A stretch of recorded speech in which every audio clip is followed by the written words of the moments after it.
ਪੀਐਨਓ media group ਨਾਲ ਜੁੜੇ ਸਾਰੇ ਸੱਜਣਾਂ ਦਾ ਸਵਾਗਤ। ਦੋਸਤੋ, ਮੈਂ ਸੁਖਨੈਬ ਸਿੰਘ ਸਿੱਧੂ ਇੱਕ ਖਾਸ ਮੁਲਾਕਾਤ ਦੇ ਨਾਲ ਤੁਹਾਡੇ ਨਾਲ ਜੁੜਿਆ। ਕੱਲ ਅਖਬਾਰਾਂ ਦੇ ਵਿੱਚ ਤੇ ਮੀਡੀਆ ਦੇ ਵਿੱਚ ਇੱਕ ਚਰਚਾ ਆਈ ਕਿ ਸ੍ਰੀ ਗੁਰੂ ਗ੍ਰੰਥ ਸਾਹਿਬ ਦੇ ਬੇਅਦਬੀ ਕਾਂਡ ਜਿਹੜਾ ਬਰਗਾੜੀ ਦੇ ਵਿੱਚ ਵਾਪਰਿਆ ਤੇ ਉਸ ਤੋਂ ਬਾਅਦ ਜੋ ਕੁਝ ਹੋਇਆ ਉਸ ਦਾ ਮੁੱਖ ਦੋਸ਼ੀ, ਮੁੱਖ ਸਾਜ਼ਿਸ਼ਘਾੜਾ ਗ੍ਰਿਫਤਾਰ ਹੋ ਗਿਆ। ਉਸ ਵਿਅਕਤੀ ਦਾ ਨਾਮ ਸੰਦੀਪ ਬਰੇਟਾ ਦੱਸਿਆ ਗਿਆ ਤੇ ਉਸ ਨੂੰ ਬੈਂਗਲੌਰ ਤੋਂ ਗ੍ਰਿਫਤਾਰ ਕੀਤੇ ਜਾਣ ਦੀਆਂ ਖਬਰਾਂ ਆਈਆਂ ਕਿ 에ਅਰਪੋਰਟ ਦੇ ਉੱਤੇ ਉਹਨੂੰ ਡਿਟੇਨ ਕੀਤਾ ਗਿਆ ਤੇ ਫਰੀਦਕੋਟ ਦੀ ਪੁਲਿਸ ਉਸ ਨੂੰ ਲੈਣ ਚਲੀ ਗਈ। ਪਰ ਉਦੋਂ ਪਹਿਲਾਂ ਕੁਝ ਸੱਜਣਾਂ ਨੇ ਕਿਹਾ ਸੀ ਕਿ ਇਹ ਜੋ ਵਰਤਾਂਤ ਸਿਰਜਿਆ ਜਾ ਰਿਹਾ ਇਹਦੇ ਪਿੱਛੇ ਕਹਾਣੀ ਕੋਈ ਹੋਰ ਆ। ਕੱਲ ਹੀ ਇਹ ਮੈਸੇਜ ਵੀ ਆਉਣੇ ਸ਼ੁਰੂ ਹੋ ਗਏ ਸੀ ਕਿ ਉਹ ਸੰਦੀਪ ਨਹੀਂ, ਉਹ ਕੋਈ ਨਕਲੀ ਵਿਅਕਤੀ ਜਾਂ ਕੋਈ ਹੋਰ ਵਿਅਕਤੀ ਹੈ, ਡਿਟੇਨ ਕੀਤਾ ਗਿਆ। ਸੋ ਇਹ ਸਾਰੀ ਕਹਾਣੀ ਕੀ ਹੈ, ਅੱਜ ਜਦੋਂ ਪੁਲਿਸ ਨੂੰ ਵੀ ਇਹ ਕਹਿਣਾ ਪੈ ਗਿਆ ਕਿ ਉਹ ਸੰਦੀਪ ਨਹੀਂ, ਉਹ ਤਾਂ ਇੱਕ ਇੰਜੀਨੀਅਰ ਹੈ, ਨਾਮ ਉਹਦਾ ਵੀ ਸੰਦੀਪ ਹੈ, ਪਰ ਉਹ ਸੰਦੀਪ ਬਰੇਟਾ ਨਹੀਂ ਜਿਹੜਾ ਡੇਰਾ ਸਰਸਾ ਦੇ ਨਾਲ ਜੁੜਿਆ। ਤੇ ਪਰ ਅਸੀਂ ਡੇਰਾ ਸਰਸਾ ਦੇ ਨਾਲ ਜੁੜੇ ਡਾਕਟਰ ਮੋਹਿਤ ਇੰਸਾ ਹੋਰਾਂ ਦੇ ਨਾਲ ਗੱਲਬਾਤ ਕਰ ਰਹੇ ਹਾਂ। ਮੋਹਿਤ ਇੰਸਾ ਉਹ ਵਿਅਕਤੀ ਨੇ ਜਿਹੜੇ ਫੇਦ ਵਰਸਸ ਵਰਡਿਕਟ ਨਾਂ ਦਾ ਇੱਕ ਪੇਜ ਚਲਾ ਰਹੇ ਨੇ, ਜਿਹੜੇ ਕਈ ਮਾਮਲਿਆਂ ਤੇ ਸਵਾਲ ਖੜੇ ਕਰ ਚੁੱਕੇ ਨੇ ਹੁਣ ਤੱਕ। ਇਹਨਾਂ ਨੇ ਪਹਿਲਾਂ ਇਹ ਵੀ ਗੱਲ ਆਖੀ ਸੀ ਕਿ ਜੋ ਡਾਕਟਰ ਗੁਰਮੀਤ ਰਾਮ ਰਹੀਮ ਸਿੰਘ ਹੋਰਾਂ ਦੀ ਪੈਰੋਲ ਨੂੰ ਲੈ ਕੇ ਗੱਲਾਂ ਚੱਲਦੀਆਂ ਨੇ, ਜੋ ਵਿਅਕਤੀ ਬਾਹਰ ਆਉਂਦਾ ਹੈ ਵੀ ਉਹ ਗੁਰਮੀਤ ਰਾਮ ਰਹੀਮ ਸਿੰਘ ਨਹੀਂ, ਕੋਈ ਹੋਰ ਹੈ। ਇਹ ਮਾਮਲਾ ਅਦਾਲਤ ਤੱਕ ਪਹੁੰਚਿਆ ਹੋਇਆ, ਪਰ ਅਸੀਂ ਅੱਜ ਇਸ ਮਾਮਲੇ ਦੀ ਗੱਲ ਕਰਦੇ ਹਾਂ। ਮੋਹਿਤ ਜੀ ਨਮਸਕਾਰ, ਸਵਾਗਤ। ਕੀ ਹਾਲ ਹੈ ਜੀ? बढ़िया जी। ਮੋਹਿਤ ਜੀ, ਕਈ ਦਿਨ ਪਹਿਲਾਂ ਤੁਸੀਂ ਇੱਕ ਪੋਸਟ ਪਾਈ ਤੇ ਉਸ ਪੋਸਟ ਦੇ ਵਿੱਚ ਕੁਝ ਖੁਲਾਸੇ ਕੀਤੇ ਸੀ, ਕੁਝ ਖਦਸ਼ੇ ਜ਼ਾਹਰ ਕੀਤੇ ਸੀ ਕਿ ਕੁਝ ਵੱਡਾ ਹੋਣ ਜਾ ਰਿਹਾ ਹੈ। ਸੋ ਕਿੱਥੋਂ ਇਹ ਇਨਫੋਰਮੇਸ਼ਨ ਮਿਲੀ ਕਿ ਇਹੋ ਜਿਹੀ ਘਟਨਾ ਕੁਝ ਪੰਜਾਬ ਦੇ ਵਿੱਚ ਜਾਂ ਜਿਹੜੇ ਮੀਡੀਆ ਦੇ ਵਿੱਚ ਸਾਹਮਣੇ ਆਉਣ ਵਾਲੀ ਹੈ? ये बरगाड़ी जो ये घटना है, इस घटना को हम एक पॉलिटिकल घटना की तरह देखते हैं जी। और ऐसे ही डेरा से रिलेटेड कई घटनाएं ऐसी हैं जो पॉलिटिकल वे में देखी जाती हैं जी। जैसे जैसे अब लोकसभा का इलेक्शन नजदीक आ रहा है वैसे वैसे प्रिडिक्शंस हमारे अपने एंटिसिपेशंस हैं भी, कैसे कैसे रूलिंग पार्टी या जो भी पार्टी जिसमें पार्टिसिपेट करती है वो अपने अपने मसले को पैचअप करती हैं ताकि इलेक्शन में चीजें सामने ना आए। जी। अभी जो हम डेरा को रेगुलर मॉनिटर कर रहे हैं उसमें हम देखते हैं भी डेरा अपने पुराने सारे इन चीजों को पैचअप कर रहा है और ऐसे में हमारे पास एक इन्फॉर्मेशन थी कि जितने लोग भगोड़े हैं, क्योंकि भगोड़ा तो पुलिस के टर्म्स में है, अभी जो लोग उनको रेगुलर देख रहे हैं, इनको पता होता है भी कहाँ घूम रहे हैं, क्या कुछ है, उनके एस्पेक्ट में चीजें हो रहे हैं। तो ये भगोड़े लोग जो पुलिस की निगाह में हैं, ये लोग धीरे धीरे हो सकता है भी पुलिस इन्हें पकड़े और तरीके से मामले पैचअप हों। तो हमने एक जारी किया था वीडियो भी, आने वाले कुछ दिनों में ऐसे ही कोई व्यक्ति पकड़ा जा सकता है और हो सकता है इनकाउंटर हो जाए, हो सकता है कि वो पकड़ा जाए। ਕੱਲ 에ਅਰਪੋਰਟ ਦੇ ਉੱਤੋਂ ਜਿਹੜੀ ਇੱਕ ਖਬਰ ਆਈ, ਤੁਸੀਂ ਵੀ ਬਾਅਦ ਦੇ ਵਿੱਚ ਸ਼ੇਅਰ ਕੀਤੀ। ਖਬਰ ਤਾਂ ਇਹ ਸੀ ਕਿ ਜਿਹੜਾ ਮੁੱਖ ਸਾਜ਼ਿਸ਼ਘਾੜਾ ਸ੍ਰੀ ਗੁਰੂ ਗ੍ਰੰਥ ਸਾਹਿਬ ਦੀ ਬੇਅਦਬੀ ਦੇ ਮਾਮਲੇ ਦੇ ਵਿੱਚ ਹੈ, ਸੰਦੀਪ ਬਰੇਟਾ, ਜਿਹੜਾ ਡੇਰਾ ਦੀ ਨੈਸ਼ਨਲ ਕਮੇਟੀ ਦੇ ਨਾਲ ਜੁੜਿਆ ਹੋਇਆ, ਜਿਹੜਾ 3 ਮਾਮਲਿਆਂ 'ਚ ਇਨਵੋਲਵ ਹੈ, ਉਹ ਗ੍ਰਿਫਤਾਰ ਹੋਇਆ। ਪਰ ਬਾਅਦ ਦੇ ਵਿੱਚ ਤੁਸੀਂ ਜਿਹੜੀ ਕੱਲ ਗੱਲ ਕਹਿਤੀ ਸੀ ਕਿ ਇਹ ਨਕਲੀ ਬੰਦਾ ਹੈ, ਕੋਈ ਹੋਰ ਹੈ, ਤੇ ਅੱਜ ਉਹੀ ਗੱਲ ਜਿਹੜੀ ਇੱਥੋਂ ਪੰਜਾਬ ਦੇ ਵੱਲੋਂ ਪੁਲਿਸ ਦੀ ਟੀਮ ਗਈ ਸੀ ਉਸਨੇ ਵੀ स्वीकार कर ली। ये कहानी की है? देखिए, मैं संदीप बरेटा को पर्सनली भी जानता हूँ मैं, क्योंकि हमारे घर के पास ही रहता है वो और काफी टाइम से जानते हैं। तो जब हमने ये इंडियन एक्सप्रेस में सबसे पहले फोटो देखी तो हमने उनको ही बोला भी ये आदमी गलत है, ये संदीप बरेटा है ही नहीं। तो किसी ने तब यकीन नहीं किया, वो कहते भी बेंगलोर एयरपोर्ट से डिटेन किया है, सब कुछ है। तो हमने कहा भी ये संदीप बरेटा नहीं है। तो बाद में चलो उसकी असली आइडेंटिटी भी सामने आ गई भी वो व्यक्ति कौन है। और हम इस चीज को किसी और एंगल से देख रहे थे भी, आखिर ये लुकआउट नोटिस जारी हुआ, किसने ऑपरेशन कंडक्ट किया, किसने इन्फॉर्मेशन कोऑर्डिनेट की, वेरिफिकेशन किसने की, क्योंकि ऐसा तो संदीप नाम के बहुत सारे लोग हैं पूरे इंडिया में, तो किस किस को एयरपोर्ट पर डिटेन किया जाता है यूजुअली। तो ये मुझे नहीं लगा भी ये एक यूजुअल प्रोसेस है अभी किसी को डिटेन करने का। हो सकता है अभी कोई पहले से प्री प्लान्ड हो, पर उतना अनयूजुअल भी नहीं लगता पर उतना यूजुअल भी नहीं लगता है। हमने तो डायरेक्ट कह दिया भी ये नहीं है, पर क्या है कि अब शायद पुलिस ने क्लियर कर लिया है। हो सकता है जो पकड़ा गया व्यक्ति था उसके अपने रिलेटिव्स भी ऑब्जेक्शन क्रिएट कर रहे हो। ਕਹਾਣੀ ਕਿੱਧਰ ਨੂੰ ਜਾ ਰਹੀ ਹੈ? ਕਿਉਂਕਿ 2-3 ਚੀਜ਼ਾਂ ਜਿਹੜੀਆਂ ਇਹ ਬੇਅਦਬੀ ਕਾਂਡ ਦੇ ਨਾਲ ਸੰਬੰਧਿਤ ਸਾਹਮਣੇ ਆਉਂਦੀਆਂ ਰਹੀਆਂ। ਕਿਤੇ ਇਹਦੇ ਵਿੱਚ ਡੇਰਾ ਸਰਸਾ ਦੀ ਸ਼ਮੂਲੀਅਤ ਦੀਆਂ ਗੱਲਾਂ ਆਉਂਦੀਆਂ ਰਹੀਆਂ, ਕਿਤੇ ਨਾ ਕਿਤੇ ਇੱਕ ਖਾਸ ਪਰਿਵਾਰ ਆ ਜਿਹੜਾ ਪੰਜਾਬ ਦੀ ਸਿਆਸਤ ਦੇ ਵਿੱਚ ਉਹਨਾਂ ਦੇ ਸਾਥ ਉਹਨਾਂ ਦੇ ਨਾਲ ਮਿਲਦੀਆਂ ਨੇ। ਇਹ ਕੀ ਕੌਨਸਪੀਰੇਸੀ ਆ ਸਾਰੀ ਜਿਹੜੀ ਹਜੇ ਤੱਕ ਖੁੱਲ ਕੇ ਸਾਹਮਣੇ ਨਹੀਂ ਆਈ, ਸੰਗਤ ਭੰਬਲ ਭੁੱਸੇ ਦੇ ਵਿੱਚ? बरगाड़ी में 2 अलग अलग एस्पेक्ट होते हैं भी, एक पहले ग्रंथ का चोरी होना, श्री गुरु ग्रंथ साहब चोरी होता है, फिर एक पोस्टर्स लगते हैं, इधर से उनके अंग खिलारे जाते हैं। ये 3 एपिसोड है। इसके बाद धरना लगता है, उसमें गोली चलती है, तो एक लाठीचार्ज भी होता है। ये एक सीक्वेंस ऑफ इवेंट्स है जी। अब इसमें 2 अलग अलग एसआईटीज काम कर रही हैं, एक जो घटना के बाद चीजें हुई उसमें, एक घटना से पहले या घटना जो हुई है। अब जब हम बैबल कला गोलीकांड या कोट कपूरा लाठीचार्ज, इन सब की चार्जशीट देखते हैं, इन सब की इन्वेस्टिगेशन, तब ये आता है भी जो उस टाइम की रूलिंग पार्टी थी, अकाली दल या बादल फैमिली थी, उनके पास एक मोटिव था भी, उन्होंने डेरा की फिल्म रिलीज कराने के लिए कोई डील की, और उस डील का पता लगने के बाद एक बरगाड़ी कांड को मतलब ओवरलैप किया गया डिस्ट्रैक्ट करने के लिए, और उसके बाद लोगों ने क्योंकि प्रोटेस्ट किया सिख कम्युनिटी ने, तो उसको सप्रेस करने के लिए फायरिंग भी हुई। ये एक मोटिव दिखता है अलग। दूसरा मोटिव, जब हम बरगाड़ी को इंडिपेंडेंट इन्वेस्टिगेट करती है अलग एसआईटी, वो अलग मोटिव निकालती है भी, एक मांझी कोई प्रीचर है, सिख प्रीचर, उनकी सभा में लॉकेट, जैसे डेरा के लॉकेट है भी, ये फेंके गए, उसके बदला लेने के लिए ये बरगाड़ी कांड हुआ। और लेकिन इसमें बादल फैमिली की या उस टाइम की रूलिंग पार्टी की इन्वॉल्वमेंट नहीं है।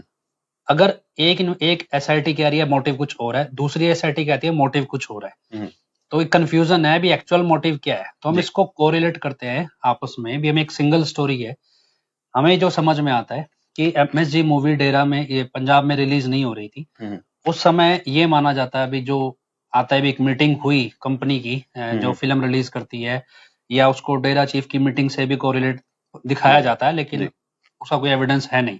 अक्षय कुमार के यहाँ कोई मीटिंग हुई और उसके बाद एसजीपीसी के कुछ फंड्स हैं जो मोबिलाइज हुए इस प्रोसेस में, और उसके अंदर रूलिंग पार्टी का, उस समय की रूलिंग पार्टी का हाथ था।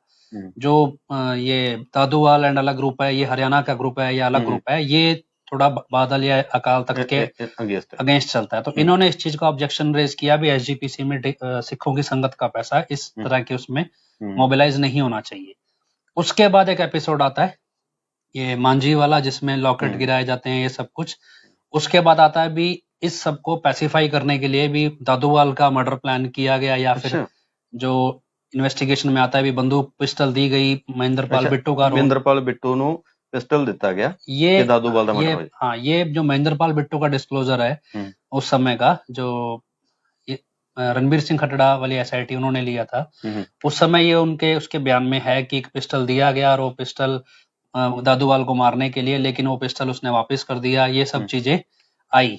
तो हम इस कहानी को यहाँ से देखते हैं भी, जो एसजीपीसी के फंड्स मोबिलाइज हुए उसको सप्रेस करने के लिए जो डायरेक्शन है वो दादूवाल ग्रुप या मांझी वाले ग्रुप की तरफ मोड़ा गया जी। और उसके बाद जब वो काम नहीं हुआ, जो हम कह सकते हैं दादूवाल का मर्डर प्लान कर रहे थे या जो भी, वो काम जब उस दिशा में नहीं बढ़ा, और तब ये बरगाड़ी मतलब स्क्रिप्ट हुआ एक तरह का, और फिर जब ये स्क्रिप्ट होगा तो एकदम से सारा कुछ रूलिंग पार्टी के ऊपर आने लगा, तो ये सप्रेस करने के लिए मतलब ये बैबल कला और कोट कपूरा, मतलब ये सीक्वेंस तो हमें समझ में आती है, लेकिन जो पुलिस सीक्वेंस दिखाती है वो दोनों इंडिपेंडेंट सीक्वेंस है, और ये सीक्वेंस कभी मर्ज होंगी नहीं, और मर्ज होंगी नहीं तो अगर आज की डेट में हम इनको चार्जशीट करके सबको पकड़ के ट्रायल चला भी देंगे तो ट्रायल कंक्लूड नहीं होगा। क्यों भी एक स्टेज पे, क्योंकि ये मोटिव ही डिफाइन नहीं होगा एट द एंड। अगर मांझी के दीवान में अगर लॉकेट फेंके गए तो उसकी एफआईआर भी होगी, लॉकेट फेंकने वाले भी होंगे, उसकी लॉकेट का सीरीज नंबर भी होता है। हाँ, इसका एक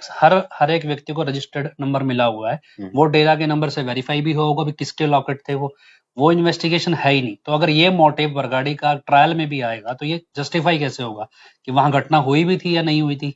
तो अब जब आप जाओगे दूसरी तरफ कि ये जो मूवी को लेके एसजीपीसी के फंड्स मोबिलाइज को लेके, ये ਜਿਹੜੇ ਫੰਡ मोबिलाइज ਦੀ ਤੁਸੀਂ ਗੱਲ ਕਰਦੇ ਹੋ, ਇਹ ਉਹ ਨੇ ਜਿਹੜੇ ਇਸ਼ਤਿਹਾਰਾਂ ਚ ਆਏ, जो मतलब दादूवाल ग्रुप ने ये घोषणा की थी जो फिल्म को लेके, प्रमोशन को लेके एसजीपीसी के फंड्स का मिसयूज हुआ है, ये उनके क्लेम था। हालांकि ये इन्वेस्टिगेशन में है या नहीं मुझे नहीं मालूम, पर ये एक मोटिव दिखाया जाता है भी उस मोबिलाइजेशन, जो फंड्स मोबिलाइजेशन को छुपाने के लिए। अब तो क्या है कि दादूवाल ग्रुप एक एविडेंट है कि हरियाणा एसजीपीसी जो अलग बन गई है जी। और उनका जो ग्रुप बिल्कुल एविडेंट दिखता है उनका, अब वो मोटिव समझ आता है अकाल तख्त बादल का जो और दादूवाल का जो डिस्प्यूट है वो एविडेंट है। उस समय ये चीज हम नहीं समझ सकते थे। और दूसरे एंड पे हम ये देखते हैं भी सिखिज्म दो तरह से है भी, एक सिखिज्म या कोई भी धर्म ले लो वो दो तरह से चलता है। एक जो सिर्फ ऐसे किताब है, ग्रंथ है, उन पे फोकस होता है, एक जो होता है भी प्रचारकों पे फोकस होता है, चाहे हिंदू, मुस्लिम, सिख, ईसाई, कोई धर्म ले लो। तो जो अकाल तख्त अलाइड या बादल अलाइड जो ग्रुप कह देते हैं, ये ग्रंथ पे फोकस ज्यादा है, और जो बादुवाल या जैसे और प्रीचर्स हैं, ये सब एक प्रचारकों पे फोकस है। ये दो जो डिफरेंट फैक्शंस हैं, इनकी डिस्प्यूट्स मतलब हर धर्म में चलते हैं। तो ये डिस्प्यूट भी एक तरह से मतलब अब तो क्लियर कट एविडेंट है, जो हम आउटसाइडर की तरह देखते हैं। बीइंग सिख हम शायद कंफ्यूज हो जाएं, और आउटसाइड हम बाहर बैठ के देखें तो हमें अलग अलग दिखता है। ये इंटरनल डिस्प्यूट था इनका, बस इन एक डिस्प्यूट जिसके ऊपर मतलब बादल ग्रुप के ऊपर अगर डाउट रेज हुआ, उसको सप्रेस करने के लिए सारा सेटअप है। और एट द एंड इलेक्शन में भी ये चीज रिफ्लेक्ट हुई है, जलंधर इलेक्शन में भी चीजें रिफ्लेक्ट हुई, और अमृतपाल के जैसे एपिसोड चला उसके बावजूद अब जो हम सरकमस्टांस देख रहे हैं, हर चीज मतलब रिफ्लेक्ट होके आ रही है। लगता है भी पब्लिक इस चीज को बेटर तरीके से समझ रही है जी। अब ये भगोड़े हैं ये लोग, अगर इनको पकड़वा दिया जाए तो आगे क्या है, किसी ना किसी का तो नाम लेंगे। तो हम ये एंटिसिपेट करते हैं कि आमतौर पे आजकल का जो मॉडर्न क्राइम पैटर्न है, जैसे मूसेवाला केस में हुआ, कोई भी शूटर होता है वो शूटर मतलब लोग मार देते हैं किसी ना किसी को, उसमें से जो मारने वाले लोग पकड़े जाते हैं, लेकिन जो पीछे वाले लोग हैं उनके बीच के आदमी का इनकाउंटर हो जाता है। देखने में तो लगता है पुलिस कार्रवाई है, लेकिन ज्यादातर केसेस में भी ये निकल के आता है जो कनेक्टिविटी है वो ब्रेक हो जाती है इससे। तो कितने मर्डर केस ऐसे हमने अब देखे हैं इन दिनों कि जिसमें बीच का जो व्यक्ति है वो मारा जाता है। तो ऐसे में अब अगर इन तीनों को पकड़वा के मार दिया जाए, किसी ना किसी चेन को तोड़ा जाए, और मेरी जितनी हमारी पड़ताल है उसमें संदीप बरेटा कोई खास इंपॉर्टेंट रोल प्ले नहीं करता है, क्योंकि पुलिस इन्वेस्टिगेशन में जो सबसे इंपॉर्टेंट नाम मिस किया गया है वो है राकेश दिड़बा का। वो कौन है? वो हमारी निगाह में अगर ये डेरा से कोरिलेट है तो राकेश दिड़बा डेफिनेटली है भी इसमें, लेकिन वो नाम इन्वेस्टिगेशन में महेंद्र पाल बिट्टू के डिस्क्लोजर में भी था, उस नाम को क्लियरली अवॉइड किया गया। सेकंड, अगर महेंद्र पाल बिट्टू के स्टेटमेंट पे चार्जशीट रिलाई है तो उसने जो पिस्टल रिटर्न किया वो पिस्टल इन्वेस्टिगेशन में कहीं है नहीं। तो अगर पुलिस उस मोटिव को एस्टैब्लिश करे तो उस पिस्टल को लेकर इन्वेस्टिगेशन कहीं नहीं है। कहने का मतलब ये है कि हम क्या है कि हीट ऑफ द मोमेंट में फटाफट सारे फैक्ट्स देखते हैं, लेकिन ट्रायल के अंदर ये फैक्ट्स एस्टैब्लिश नहीं होंगे किसी भी स्टेज पे। तो ये फोकस कहाँ रहेगा? अभी इस पूरे केस का फोकस इसी चीज पे है भी जितने लोग फरार हैं इनको किसी ना किसी तरह मार दिया जाए, भी ये पहुंचे ही ना कोर्ट तक, या इस तरह कौन दे देखो जो इसमें फंस सकता है, जिसको उनको तो पता ही है ना भी चेन आगे कहाँ जुड़ेगी। 7 साल से 3 आदमी फरार हैं, इनको कौन रोटी चाय पानी देता है? वही देगा जो इनके पकड़े जाने से फंस सकता है। तो वो व्यक्ति चाहेगा नहीं भी ये कभी कोर्ट तक पहुंचे। ऐसे में एक फेक आदमी का आ जाना कोई बड़ी बात नहीं है। और हमारे पास तो ये भी इंफॉर्मेशन आई भी किसी ने फेसबुक पे इस जो आदमी पकड़ा गया इसके फोटो लेके इस्तेमाल करके एक अकाउंट जनरेट किया संदीप बरेटा के नाम से। हालांकि मैं मिला नहीं, पर किसी ने इन्फॉर्मेशन हमें दी, उस वजह से भी पुलिस को शक हुआ भी ये वो हो सकता है। और इंटरेस्टिंग ये है कि पुलिस ने अपने लुकआउट नोटिस में फोटोग्राफ जारी किए हुए हैं, लेकिन कोर्ट में एक जगह मीडिया में भी कोर्ट में स्टेटमेंट दिया कि हमारे पास फोटोग्राफ्स नहीं है। पर अब ये गवर्नमेंट नहीं कह सकती कि हमारे पास फोटोग्राफ्स नहीं है, क्योंकि उनके ही मीडिया एडवाइजर्स ने फोटोग्राफ्स जारी किए थे पहले इलेक्शन से पहले। अब मुझे लगता है कि फोकस इस तरफ है कि डेरा का जो एक मेन इस टाइम डेरे का पर्सपेक्टिव बिल्कुल अलग है, और इस टाइम वो लोग हैं जो इनका इस केस से कहीं ना कहीं नाम जुड़ता है। तो इसलिए अब ये पुराने केस पैचअप करने के लिए 2024 के इलेक्शन से पहले ही कवायद होगी। जितने भी लोग फरार हैं डेरा से संबंधित, जरूरी नहीं है बरगाड़ी केस में हो, पंचकुला वाले केस में भी है, एक मोड ब्लास्ट केस है उसमें भी कुछ लोग फरार हैं। तो हो सकता है अभी धीरे धीरे ये एलिमिनेट हो, या फिर इनको किसी ना किसी तरह केस को पैचअप किया जाए, कंक्लूड किया जाए, और फाइनली अब देखें क्या होता है आगे चल के इलेक्शन तक। जी, थैंक यू मोहित जी, धन्यवाद।